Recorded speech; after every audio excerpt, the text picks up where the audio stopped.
What is going on, YouTube? Welcome back to another episode. Today we're going to be working on my boat trailer a little bit. I just picked up a different one because my old one broke. I got hung up at the boat launch and the axle tweaked and the frame tweaked because my back tires, I think, rolled off the last slab.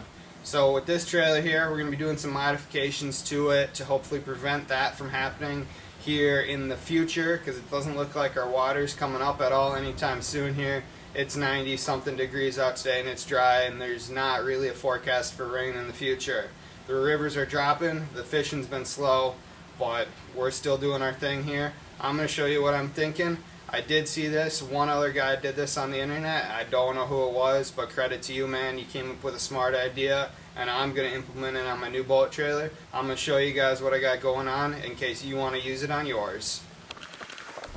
Alright, so this is my old trailer here. It's pretty sort of a generic low one. It's not super reinforced, and what happened was these tires got hung up on the back slab, and as we were trying to get it off, actually this is a replacement axle. My old axle's up against the fence over there. I spun a spindle, it went cattywampus on me, and then up here I did just sort of some hack and pack stuff to get it rolling so I could move it around while I was waiting on my other trailer. But the trailer tweaked here and here. The tongue's super crooked.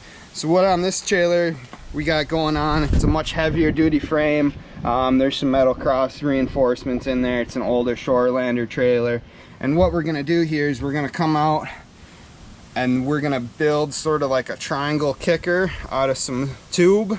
That's gonna be like this and then come up like that, and what that's gonna do is if this goes off the back of the ramp, it's gonna give it some kind of incline to slide back up onto the concrete before it gets hung up on the tire. So I'm gonna go back in the shop. I'll draw you guys a little picture of what I'm thinking. Alright, so pretty much what we're thinking here is here's the trailer and here's the tire.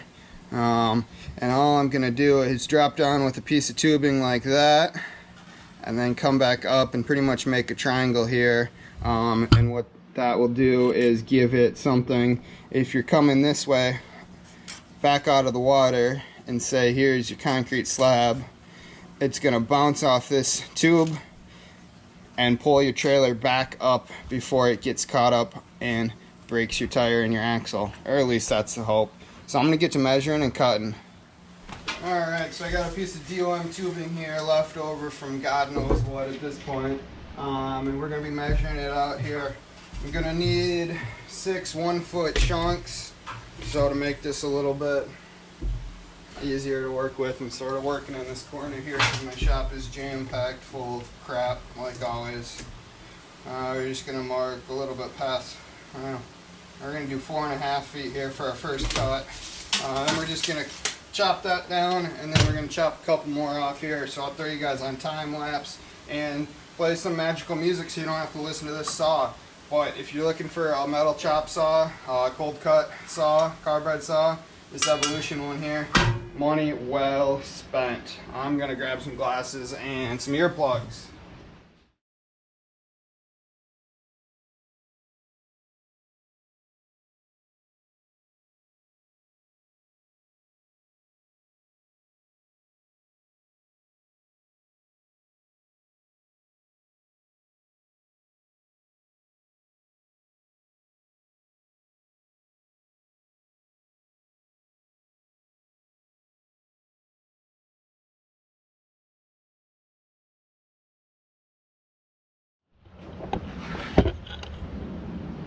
Alright, so pretty much what we ended up here was we got 2 sections that are both a foot long, and then this section is 18 inches long, and pretty much all you're doing is you're building a triangle, one for each side, and then that's just going to go in front of the wheel. The wheel's going to go over here.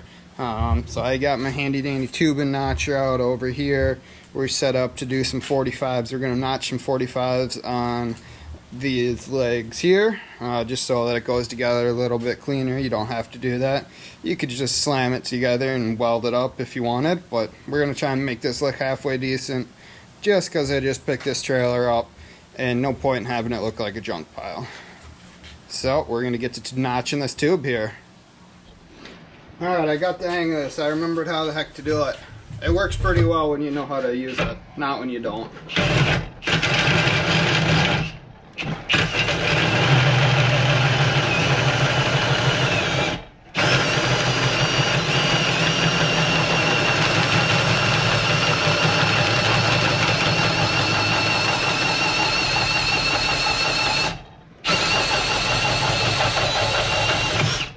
Alright, well, we're going to let my drill cool down before it burns out, but I'll get back to you once I get these notched.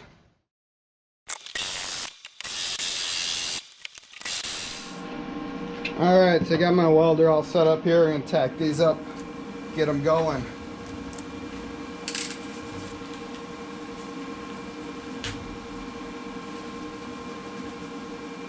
Alright, so this is what we ended up with here after the little bit of welding.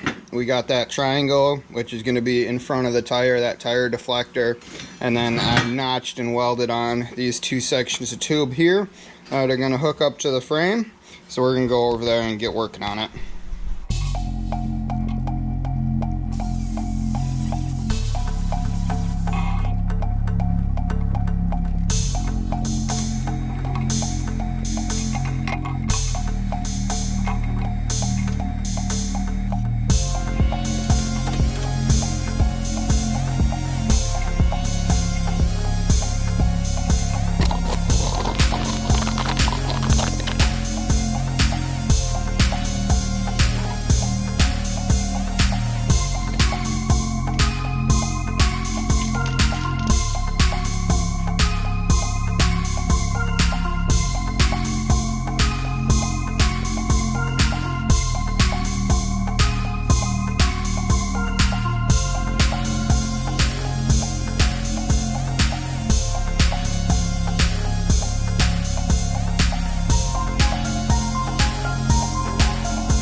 Alright, so I got it primed up here. This was some really weird runny primer that I got out of this can here, so I don't know what's going on if I got a bad can. But I'm not super worried. I'm going to let that dry, throw some white paint on it here this afternoon, and go fishing. Well, I appreciate you guys tuning in to another episode here. I hope you found this a little bit informational. Maybe it's something you want to do to your trailer. As always, I appreciate all the views, the comments. Don't forget to subscribe, like, hit the little bell, and I'm going to keep making videos. Thanks, guys.